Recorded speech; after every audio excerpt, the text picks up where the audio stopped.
Imagine that you are not just an individual walking with a herd, but a continuous project of transformation and evolution. This is what Nietzsche meant by the idea of the best version of yourself.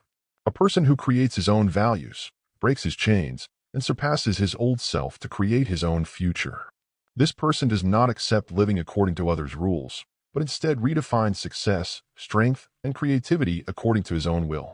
This idea says that a person is not born to remain as they are, but to rise, surpass themselves, and become something greater.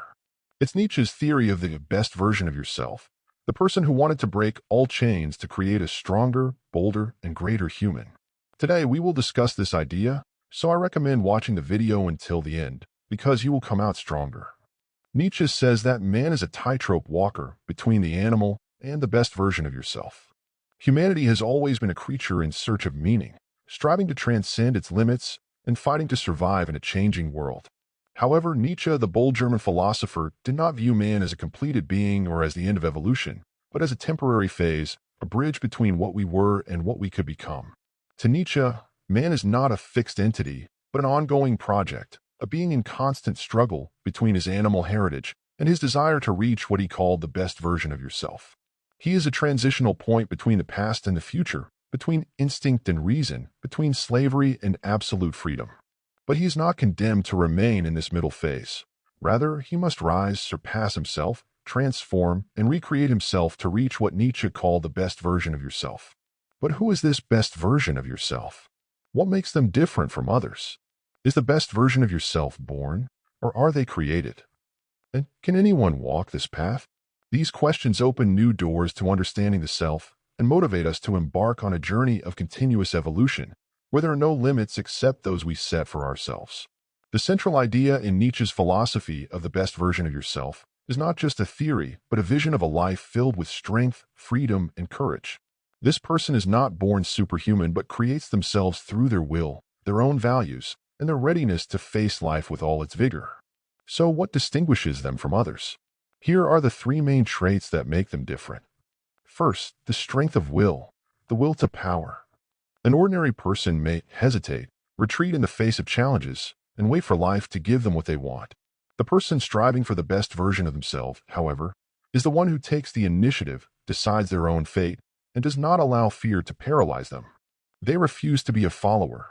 Instead, they lead, create, and innovate. Nietzsche calls this ability the will to power.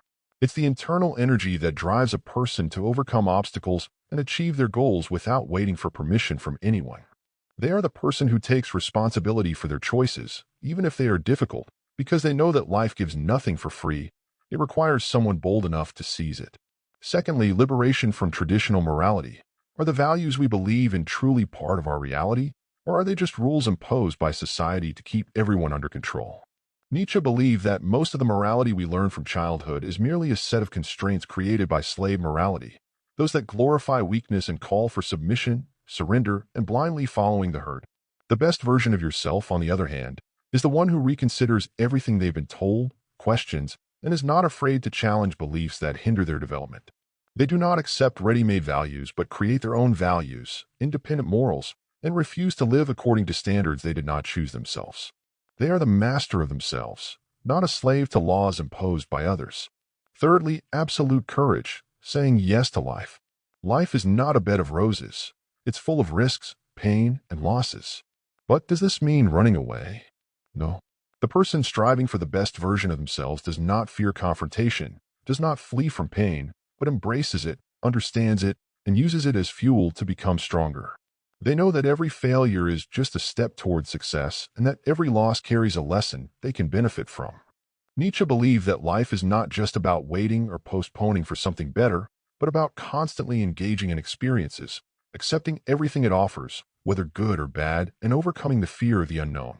The best version of yourself says yes to life in all its aspects, because every moment, even in the hardest of circumstances, is an opportunity for growth and development. Do you have what it takes to become this person? Being an ordinary human is easy, but striving to become the best version of yourself requires courage, will, and readiness to break the chains imposed by society. Are you ready for this journey? Becoming the best version of yourself is not just a philosophical idea, but a continuous journey of evolution, challenge, and liberation. It's a path only few take. Those who have the courage to let go of illusions, face the truth, and recreate themselves. No one is born the best version of themselves. One becomes it through their choices, courage, and unbreakable will. Here are the essential steps you need to start this journey. First, rid yourself of the herd mentality. How many times have you seen people go with the flow, believe everything they're told, and live according to rules imposed by society without question? These people are not free. They are merely repeating versions of each other, bound by the fear of being different or stepping out of the ordinary. The person striving for the best version of themselves, however, is the one who refuses to be part of this herd. They do not follow others blindly, do not live according to standards they did not choose for themselves, and refuse to let anyone dictate who they should be. They are the one who has the courage to be unique, to stand alone if necessary, and to create their own values and path. But the real question is not, will life be hard? But how will you deal with this difficulty? The ordinary person seeks comfort, avoids pain, and runs from challenges. If you want to become stronger, you must constantly challenge yourself, even if it's uncomfortable. You accept pain not as an obstacle, but as a tool for growth and development. You remember that temporary comfort might make you happy now, but it will not build a stronger version of yourself. Always ask yourself, am I searching for an easy life or a meaningful one? In the end, the best version of yourself does not create, but makes. No one will come to grant you the strength, freedom, or life you dream of. It's all up to you. Nietzsche did not dream of an ideal world. He dreamed of stronger, braver, freer people. The question is, will you stay at the bottom, or are you ready to climb the mountain? If you believe you are capable of becoming something greater, start now. The world does not wait for anyone, and time is always now. If you find the idea interesting, like and subscribe to the channel, and share your thoughts in the comments. Do you think you can become the best version of yourself?